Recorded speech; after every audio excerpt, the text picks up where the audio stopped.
Good morning students. आज के इस वीडियो में मैं आपके लिए लेकर आया हूँ एनसीईआरटी मैथ क्लास 10 का प्रश्नावली 13.3 का प्रश्न संख्या 5 से 9 तक सेकेंड पार्ट हम लोग करेंगे।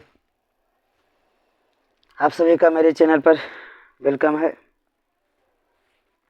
अगर आप चैनल पर नए हैं तो सब्सक्राइब कर लेंगे, अगर वीडियो अच्छा लगे तो लाइक करेंगे। प्रश्न 4 तक मैंने पिछले वीडियो में कराया था। प्रश्न 5 कुछ इस प्रकार है। व्यास 12 सीएम और ऊंचाई 15 सीएम वाले एक लंब वृत्तीय बेलन के आकार का बर्तन आइसक्रीम से पूरा भरा हुआ है। बर्तन कैसा है? तो बेलनाकार है, व्यास दे रखा है, ऊंचाई दे रखा है, पूरी आइसक्रीम से भरी हुई है। इस आइसक्रीम की ऊंचाई 12 सीएम और व्यास 6 सीएम वाले शंकुओं में भरा जाना है। यानी वो बर्तन कैसा है? शंक्वाकार है, ऊंचाई दे रखा है 12 सीएम और व्यास दे रखा है 6 सीएम। उस शंकु वाले में भरना है। तो शंकु वाले कितने आइसक्रीम आएंगे जिसका ऊपरी भाग अर्धगोलाकार होगा? उन शंकुओं की संख्या ज्ञात करें जो इस आइसक्रीम से भरे जा सकते हैं। आइसक्रीम का बर्तन देख लिए, 12 सीएम व्यास है, 15 सीएम ऊंचाई है, पूरी बर्तन भरा हुआ है आइसक्रीम से। चलिए तो सबसे पहले इसका फिगर बना लेते हैं। फिगर कुछ इस प्रकार होंगे। सबसे पहले तो बेलनाकार जो आइसक्रीम है उसको समझ लीजिए। ये बेलनाकार आइसक्रीम एक बर्तन है, बेलनाकार है, यह पूर्ण रूप से आइसक्रीम से भरा हुआ है। दिया हुआ है बेलन का व्यास 12 सीएम है, तो त्रिज्या हो गई 12/2, उसकी आधी हो जाएगी, यानी 6 सीएम हो जाएगी हमारी त्रिज्या। ऊंचाई दिया हुआ है, ये जो ऊंचाई है आपका, ये ऊंचाई कही है, ऊंचाई कही है, कहीं बात है। ये कितने दे रखा है? ये दे रखा है आपको 15 सीएम। तो बेलन की ऊंचाई जो है 15 सीएम दे रखा है, ये 6 जो और आर है वो कितना दे आया हुआ है हमारा 6 सीएम। ये कितना आया हुआ है? 15 सीएम। तो बेलनाकार हो गया। अब जो जिस बर्तन में इस आइसक्रीम को निकाल कर भरा जाना है वो कुछ इस प्रकार है। ये शंक्वाकार हो गई, देखिए शंकु है, और इस पर इस प्रकार का है अर्धगोला, इस प्रकार से भरा हुआ है। तो पूरे आइसक्रीम की ऊंचाई दिया हुआ है, यहाँ से यहाँ तक जो ऊंचाई है वो दे रखा है आपका 12 सीएम। जरा समझिए, जब शंकु का या अर्धगोले का व्यास आपको 6 सीएम दे रखा था, यहाँ से हम निकालेंगे, इतना पूरा व्यास है 6 सीएम, तो जो त्रिज्या हो जाएगी शंकु के लिए भी होगी और अर्धगोला के लिए भी होगी। यहाँ से हम लोग लिखेंगे अर्धगोले की व्यास बराबर है वही शंकु का व्यास। ये कितना दे रखा है? तो 6 सीएम हमारा दिया हुआ है, 6 सीएम है। तो अर्धगोले की त्रिज्या बोलिए, अर्धगोले की त्रिज्या बराबर हो जाएगी शंकु की त्रिज्या। कितनी हो जाएगी? तो 6/2, अर्थात द्वितीय छोर 3 सीएम हमारा हो गया क्या? शंकु और या तो अर्धगोले की त्रिज्या 3 सीएम आ गई, या 3 सीएम हमारा त्रिज्या हो गया। आइसक्रीम की ऊंचाई दिया हुआ है, आइसक्रीम की ऊंचाई पूरा दिया हुआ है आपको कितना? तो 12 सीएम। अब देखिए, जब ये पूरे आइसक्रीम की ऊंचाई 12 सीएम दे रखा है, तो ये तो हमारी त्रिज्या हो गई अर्धगोले की, ये हमारा कितना है? तो 3 सीएम आया हुआ है। तो 12 में 3 घटा देंगे, 3 9 सीएम ही बचेगा ना। शंकु की ऊंचाई कितनी हो जाएगी? 9 सीएम। यहाँ से हम शंकु की ऊंचाई निकाल लेंगे। शंकु की ऊंचाई बराबर हो जाएगा कितने? 9 सीएम। 9 हम लाए कहाँ से? तो 12 में से 3 सीएम को घटाए तो 9 सीएम आ गई शंकु की ऊंचाई। अब हमें निकालना है, हल करना है, सारा कुछ मैंने लिख लिया। अब हमें निकालना है शंकु की संख्या, कितने शंक्वाकार भाग में भरे जाएंगे। शंकु की संख्या बराबर हो जाएगा बेलन का आयतन, बेलन का आयतन बटा आइसक्रीम का आयतन।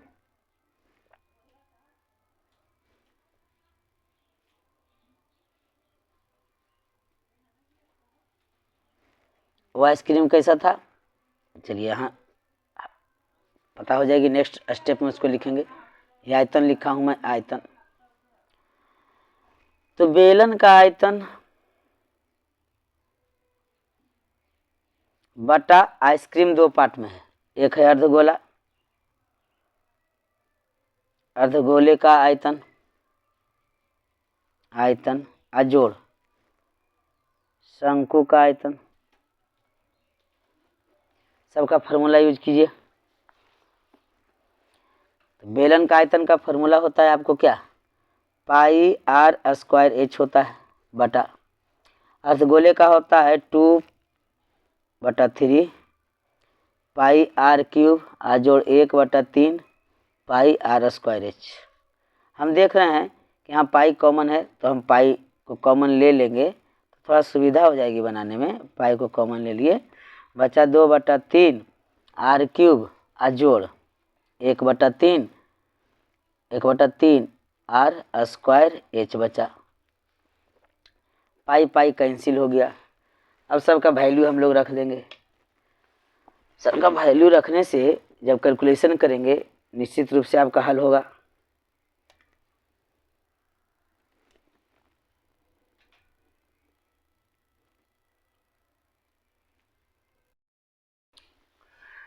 मान रखते हैं आर स्क्वायर। ये जो आर आपका है ये बेलन का है। बेलन का आर कितने थे, 6 था। आर स्क्वायर माने 6 × 6 गुना एच कितना था, तो 15 था, बटा 2/3 लेंगे गुने आर स्क्वायर है यानी 3 × 3 × 3 आर का क्यूब है पावर 3 है, 3 बार लिखना है, प्लस हो गया यहाँ से 1/3 आर स्क्वायर है। आर कितना था, 3 था, क्योंकि शंकु और अर्धगोला का त्रिज्या बराबर थी और ऊंचाई कितनी है, 9 है। ये 3 कैंसिल, ये 3 कैंसिल हो गई। 6 × 6 × 15 और नीचे आ गई हमारा 3 × 9 = 18 और जोड़ 9 × 27 यही बना लेते हैं। 6 × 6 × 15 और बटा 27 और 18 जोड़ लीजिए तो आपको कितने आ गए, तो 45 आ गए। काटिए, 15 × 45 और 3 दूनी 6, 6 दूनी 12, 12 शंकु हुए। यही आपका आंसर आनी चाहिए। मिला लीजिए। क्वेश्चन नंबर 6 को देखते हैं।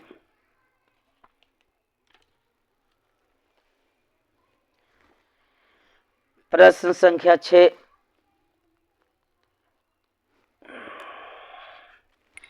कुछ इस प्रकार है, देखिए। बीमा 5.5 cm into 10 cm into 3.5 cm। इसका मतलब है L है, B है और H है यानी घनाभ है। लिखा हुआ भी क्वेश्चन में घनाभ है। बनाने के लिए 1.75 cm व्यास वाले और 2 mm मोटाई वाले कितने चांदी के सिक्कों को पिघलाना होगा। चांदी का सिक्का यानी बेलनाकार सिक्का को देखिए एक बेलन के आकार के बनेगी। जहाँ व्यास देख रहे हैं यानी मोटाई यानी ऊंचाई देख रहे हैं, तो cm में इसको भी बदल लेंगे। 2/10 cm यानी 1/5 cm हो जाएगी, क्योंकि 10 mm बराबर होता है 1 cm। Milli centi decimetre deca hecto kilometre आप पढ़े होंगे। mm को हम बदल लेंगे cm में। सारा कुछ cm में बदल गई, या तो फिर सारे ये सबों को mm में बदलना होगा। तो अच्छी बात है कि हम mm को cm में बदल लें। एक ही बार हमको चेंज करना पड़ेगा। अगर ये सबों को mm में चेंज करेंगे तो 4 बार हमें करना होगा। चांदी के सिक्कों को संख्या निकालनी है, वेरी इजी। घनाभ का आयतन से इस घनाभ के आयतन में भागा कर देंगे हम एक चांदी के सिक्के के आयतन से, तो सिक्के की संख्या निकल जाएगी। बहुत आसान है। घनाभ की विमाएं दिया हुआ है। घनाभ का लंबाई यानी L बराबर 5.5 cm, B बराबर 10 cm, H बराबर 3.5 cm। और सिक्का जो है, जो चांदी का सिक्का है वो कैसा है जी, तो बेलनाकार। मैं यहाँ लिख चुका हूँ बेलनाकार, बिल्कुल समझिएगा। का जो व्यास है वह दिया हुआ है आपको 1.75 cm है।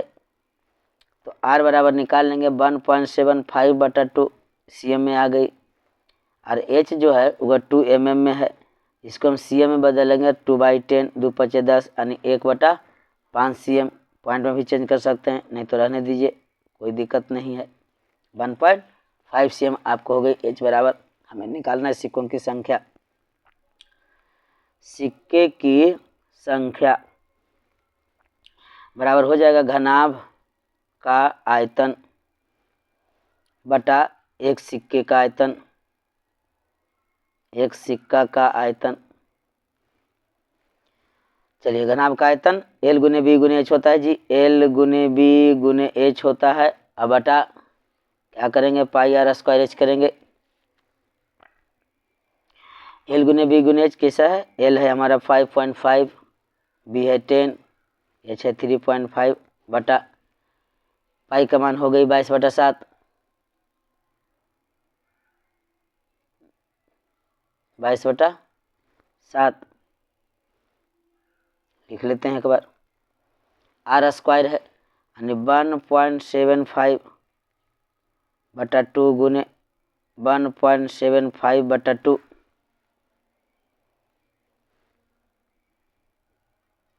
गुने H है। सिक्के का H कितना है, तो 1/5 है। इसी को हल करेंगे हम लोग। 5.5 गुने 10 गुने 3.5। पहले सारे को मैं पॉइंट उड़ा दिया, 3.5 है, पॉइंट उड़ा दिया। चलिए ठीक है। अब लिखेंगे 22/7, तो 7 चला गया ऊपर, ये सब पॉइंट कैंसिल हो गया। गुने 1.75/2 2 ऊपर चला गया, इसका पॉइंट हटा के 100 ऊपर चला गया, क्योंकि बटा में आई ना।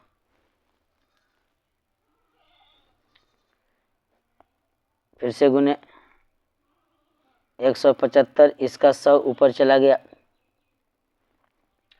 और 2 भी ऊपर चला गया। 1/5 है, 1 यहाँ रह गया, 5 चला गया ऊपर। सभी को काटिए, बिल्कुल आ जाएगा आंसर। पॉइंट नहीं है, पॉइंट को मैं हटा चुका हूँ। दशमलव के दाईं अंक 1 अंक है तो 1 0 दिया। 2 अंक जहाँ रहेगा, यहाँ था 2 अंक, 2 0 ऊपर पहुँचा दिया, क्योंकि इसको जब पॉइंट हटाया इससे ऊपर जाएगा। पॉइंट हटा, पॉइंट के बाद देखिए 2 अंक है, 2 0 दिया था मैंने। कैंसिल कीजिए, 10 10, 1 0 से 1 0 कट गई। 11 5 55, 11 दूनी 22, ईदू से ईदू कैंसिल हो गया।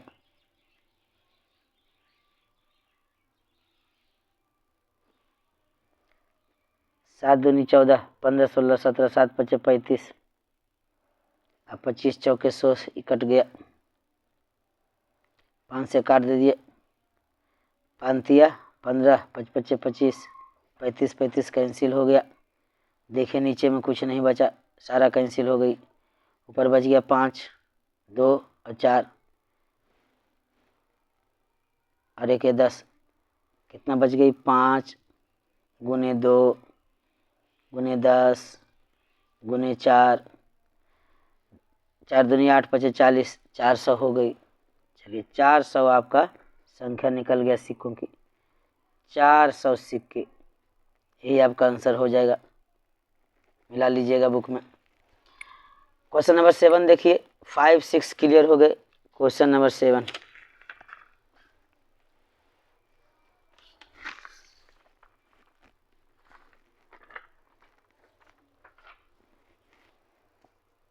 क्वेश्चन नंबर 7 इस प्रकार है। 32 cm ऊंची और आधार 18 cm वाली एक बेलनाकार बाल्टी रेत से भरी हुई है। इस बाल्टी को भूमि पर खाली किया जाता है, बालू को नीचे डाल दिया गया, रेत को एक शंक्वाकार ढेरी बनाई गई। यदि शंक्वाकार, इसका मतलब है शंक्वाकार ढेरी उसका आयतन और उस बाल्टी का आयतन बराबर होगा। शंक्वाकार ढेरी की ऊंचाई इतना दे रखा है, तो ढेरी की त्रिज्या और त्रिज्यक ऊंचाई ज्ञात करें। दोनों ज्ञात करना है, ऊंचाई भी और त्रिज्यक ऊंचाई नहीं, एल बराबर भी ज्ञात करनी है। शंकु में एक एल होता है, एक एच होता है, एक त्रिज्यक ऊंचाई होती है और एक सीधी ऊंचाई होती है। क्वेश्चन नंबर 7 अच्छी ढंग से देख लीजिए। भूख है तो सामने खोल कर पढ़ा कीजिए, तो ज़्यादा समझ में आएगा। नहीं बुक है तो ले लीजिए, क्योंकि कंपटीशन तक ये सब सारा क्वेश्चन काम में आती है। अगर कंपटीशन फेस करना है तो एनसीईआरटी का बुक जो भी हो 7-8 से सारे बुक को रखना चाहिए। कंपटीशन तैयारी जब कर रहे हों उस वक्त काम देगा। सब रिवीजन करते रहिए। क्वेश्चन नंबर कितने हो गए आपका? 7। हम लोग क्वेश्चन नंबर 7 करेंगे।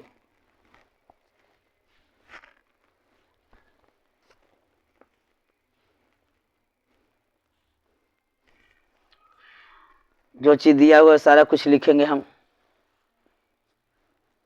बाल्टी के आधार की त्रिज्या, बाल्टी के आधार की त्रिज्या हो गई 18 cm। बेलनाकार बाल्टी, बाल्टी कैसी है तो बेलनाकार है। बेलनाकार बाल्टी की जो ऊंचाई है वह दे रखा है 32 cm। बाल्टी में बालू का आयतन, बाल्टी में बालू का आयतन बराबर बेलन का आयतन क्या होता है? पाई आर स्क्वायर। एच पर हम लोग निकालेंगे।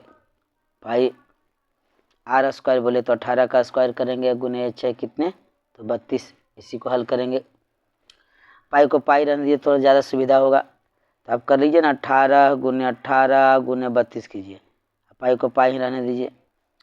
18 गुने 18 अट्ठाईस 64 4 दूनी 8 10,368 पाई आई cm3 ये आयतन हो गई।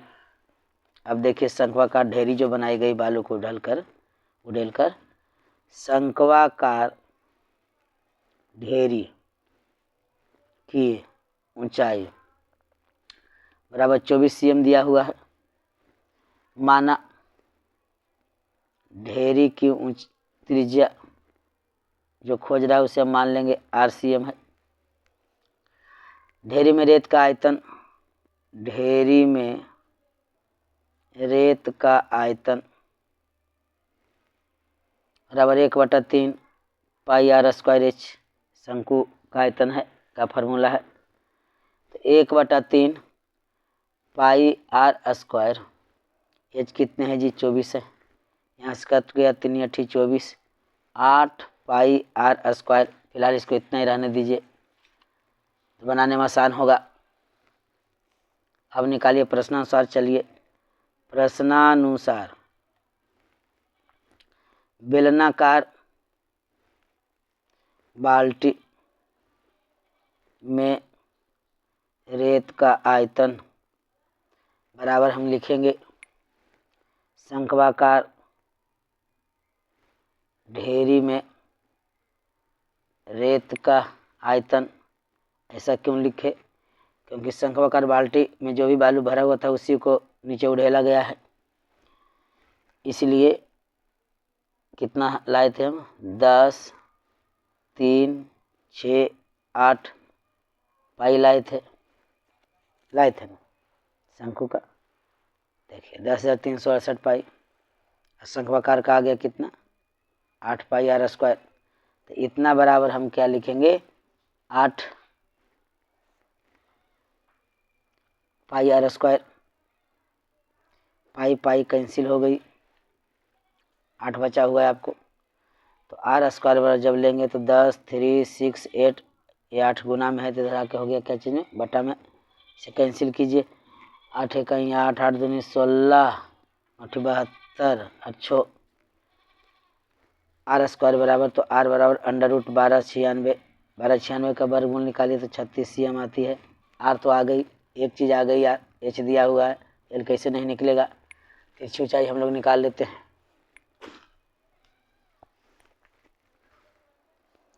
फिर से हम मान लेते हैं। माना शंक्वाकार ढेरी की तिरछी ऊंचाई बराबर एल। एच बराबर दिया हुआ है 24, आर बराबर दिया हुआ है 36। तो एल बराबर क्या होता है? आर स्क्वायर जोड़ एच स्क्वायर का अंडर रूट होता है। चूँकि देखिए अगर ये शंकु हम बनाए हैं, इसको कहते हैं एच, इसको कहते हैं आर, यहाँ 90 डिग्री कोण बनता है, ये बन गया समकोण त्रिभुज। इस प्रकार से बना। यह हिपोटेनस हो गई, ये लंब हो गई, ये आधार हो गई। तो हमें तिरछी ऊंचाई यानी हिपोटेनस निकालना है। लंब स्क्वायर जोड़ आधार स्क्वायर का अंडर रूट मैंने किया, तो 24 का स्क्वायर करेंगे, आज जोड़ 36 का स्क्वायर करेंगे, अंडर रूट कर देंगे। 24 गुने 24 576, आज जोड़ 1296, 36 गुने 36 अंडर रूट, जोड़ के आ गया हमको कितना 1872 अंडर रूट। L बराबर L बराबर L बराबर। आइए, तो अब हम 1872 का गुणनखंड विधि से वर्गमूल निकाल देते हैं अकॉर्डिंग टू NCERT बुक का उत्तरमाला। हम इसे दशमलव में भी ला सकते हैं, उसमें दशमलव में नहीं लाया है, गुणनखंड विधि से निकाल करके आंसर लाया है। 2 9 18, 2 3 6, 2 6 12, 2 चौके 8, 2 6 12, 2 8 16, 2 दूनी 4, 2 3 6, 2 चौके 8, 2 कहीं 2, 2 कहीं 2, 7 14, 3 3 9, 3 9 27, 3 कहीं 3, 3 3 9, जोड़ा मिला जोड़ा मिला जोड़ा मिला, 3 दूनी 6 6 दूनी 12 अंडर रूट 13, कितने आ गए 12 अंडर रूट 13, यही आंसर होगा। मिला लेते हैं, आप भी देख लीजिए। प्रश्नावली 13.3 का क्वेश्चन नंबर 7 है। प्रश्नावली 13.3 का, चलिए 12 अंडर रूट 13 CM आ गया। CM में सही आंसर आ गई, L भी निकल गया आपको, R भी निकल गया, 2 आंसर आ गया। R जहाँ एक आंसर यहाँ आई 36 CM, एक आंसर यहाँ आई 12 अंडर रूट 13 CM। इस प्रकार से क्वेश्चन नंबर 7 आसानी से सोल्व हुई। अब देखते हैं क्वेश्चन नंबर 8 को। प्रश्न संख्या 8, प्रश्न संख्या 8 को देखते हैं। 8 कुछ इस प्रकार है, देखिए। कहता 6 मीटर चौड़ी अब 1.5 सेंटीमीटर गहरी यानी ऊंचाई एक नहर है, जिसमें पानी का जो चाल दे रखा है 10 किलोमीटर प्रति घंटा है। 10 मिनट में कितना पानी बहेगा। 10 मिनट में निस्समय बराबर दूरी बटे चाल होता है। अगर दूरी निकालना है तो चाल गुने समय होती है, तो हमें दूरी ही तो निकालनी है, दूरी ही तो लंबाई हो जाएगी ना, पानी बहकर कहाँ गई। तो दूरी निकालना है तो यहाँ से L आपको आ जाएगा, यहाँ से L आ जाएगी। हम दूरी बराबर क्या होता है, चाल गुने समय करेंगे, चाल गुने समय करेंगे, मिनट में है, मिनट में बदलेंगे इसको, चाल गुने समय करेंगे, दूरी निकल जाएगी। एक H दिया हुआ है, अरे आपका चौड़ाई दे रखा है। इस प्रकार से हमें जब लंबाई ज्ञात हो जाएगी, गहरा ऊंचाई ही है, चौड़ाई ही है, तो आयतन तो निकालना आसान सी बात है। फिर 8 CM गहरे पानी को आने, यही ऊंचाई हो जाएगा। फिर हम क्षेत्रफल ज्ञात कर लेंगे। क्वेश्चन नंबर 8 प्रश्न को देख लीजिए सही ढंग से।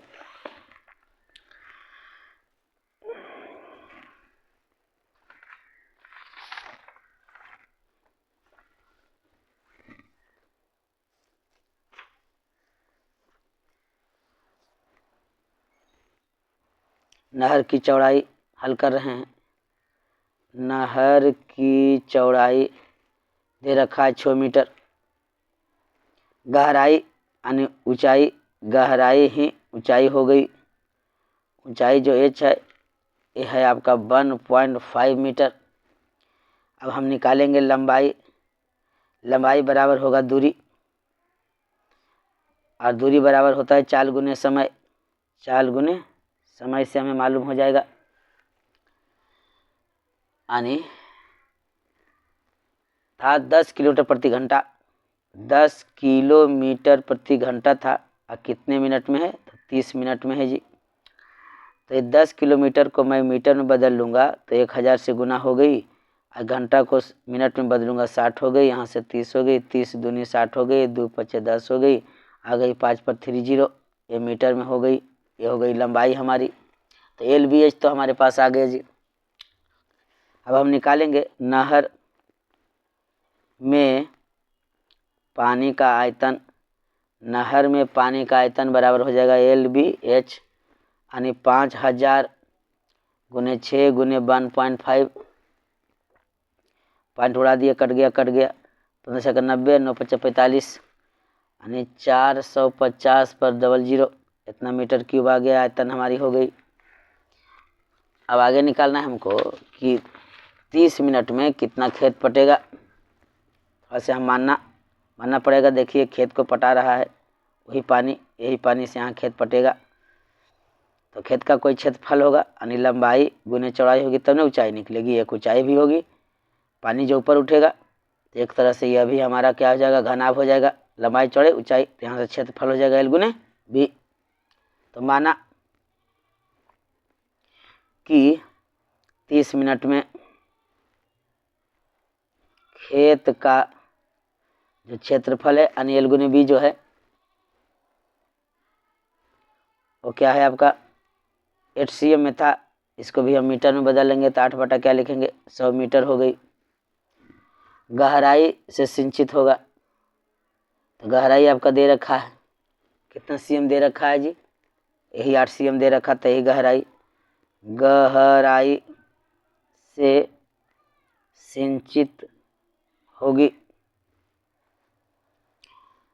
सिंचित होने वाला यानी सिंचाई किया जाने वाला, सिंचित होने वाले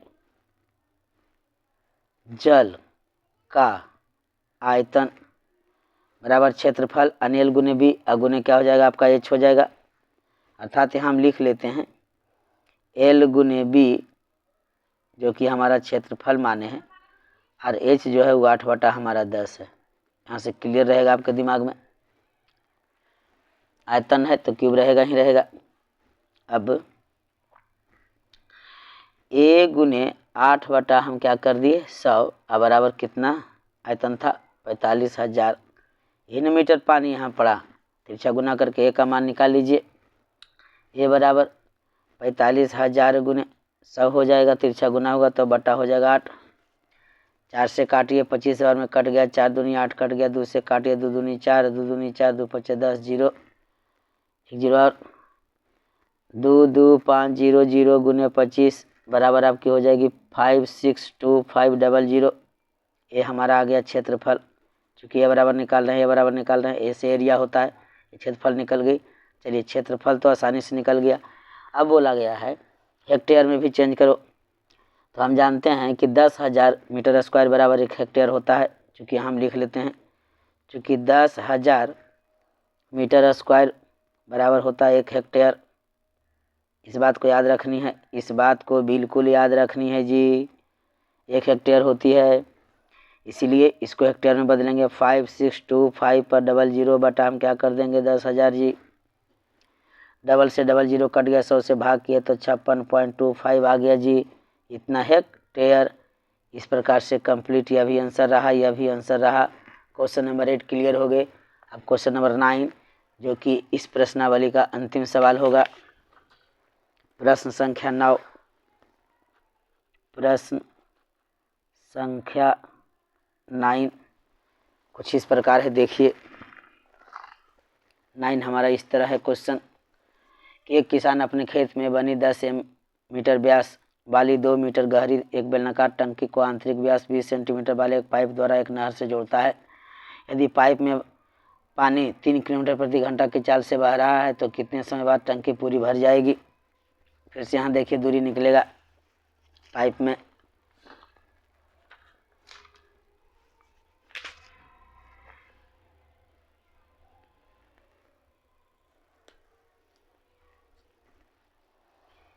दे रखा है पाइप का आंतरिक व्यास कितना है, जिस cm है उसको मीटर में हम बदल लेंगे। हल सॉल्यूशन कर रहा हूं मैं। पाइप का आंतरिक व्यास जो है वो कितना है जी 20 cm है, मीटर में बदल लिए तो क्या हो गया 20 25 100, 1/5 मीटर हो गई। तो त्रिज्या उसकी कितनी हो जाएगी, लिख देता हूँ आंतरिक त्रिज्या, ऐसा ना कि कुछ गड़बड़ समझ ले। बाएं पाइप में पानी जा रहा है तो बाएं से में क्या मतलब है, त्रिज्या बराबर कितनी हो जाएगी 1/5 गुने 2 यानी 1/10 मीटर हो गई। बेलनाकार टंकी का व्यास दे रखा है 10 मीटर। बेलनाकार टंकी का जो व्यास है वो दे रखा है 10 मीटर जी। और दे रखा है बेलनाकार टंकी की गहराई, जिसको ऊंचाई भी कहेंगे, गहराई दे रखा है 2 मीटर जी। पानी के प्रवाह की दर जो है वो दे रखा है, पानी का निचाल, पानी की प्रवाह की दर जो है वह दे रखा है 3 किलोमीटर प्रति घंटा जी। इसको मीटर प्रति घंटा में बदल लेंगे तो कितना आएगा, 3000 मीटर प्रति घंटा ये जी।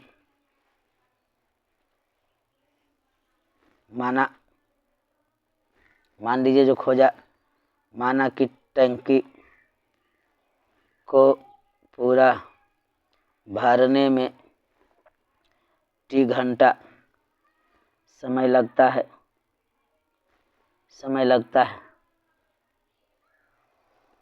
तो पाइप से लैंग्वेज थोड़ा लिखिए, T घंटे में प्रवाहित पानी का आयतन बराबर हो जाएगा पानी के अनुप्रस्थ प्रतिच्छेद गुने चाल गुने समय। यहाँ नहीं आएगा इसलिए मैं नीचे लिख रहा हूँ। पाइप के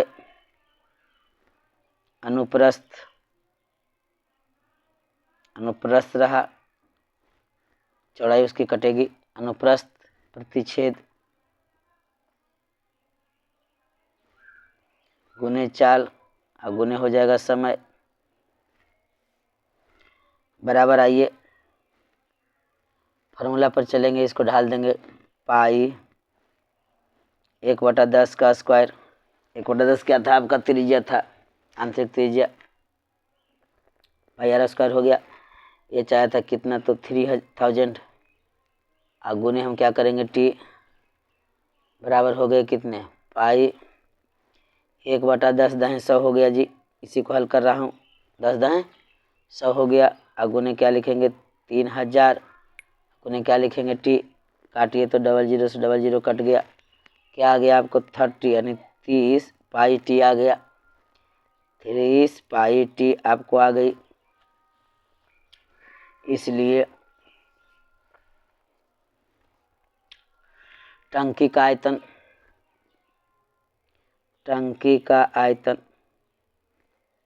ठीक है, टंकी का आयतन बराबर पाई आर स्क्वायर एच, क्योंकि बेलनाकार था, पाई आर है हमारा, आर स्क्वायर 5 है, एच हमारा 2 है, 5 25 दूनी 50, 5 25 दूनी 50, पाई मीटर क्यूब आया आयतन।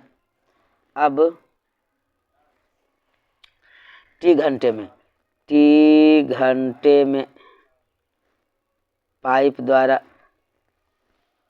टंकी में प्रवाहित पानी का आयतन बराबर टंकी का आयतन, क्योंकि पूरा टंकी खाली करेगा पाइप,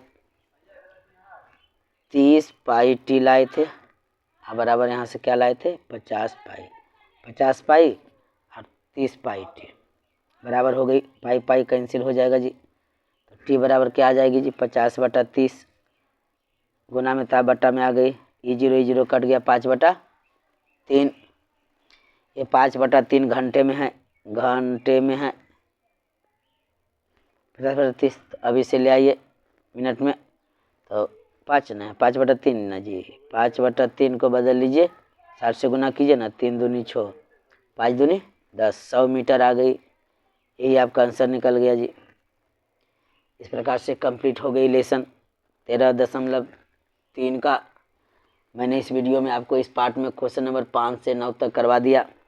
अगर वीडियो अच्छी लगी तो लाइक ज़रूर कीजिए, मैं बार बार रिक्वेस्ट कर रहा हूँ, फैमिली को बढ़ाइए, अपने दोस्तों में शेयर कीजिए, उनको कन्विंस कीजिए, बताइए मेरे चैनल के बारे में, वो भी देखेंगे, लाभ लेंगे, सब्सक्राइबर बढ़ेंगे, परिवार मेरा बढ़ेगा, उमंग बढ़ेगी,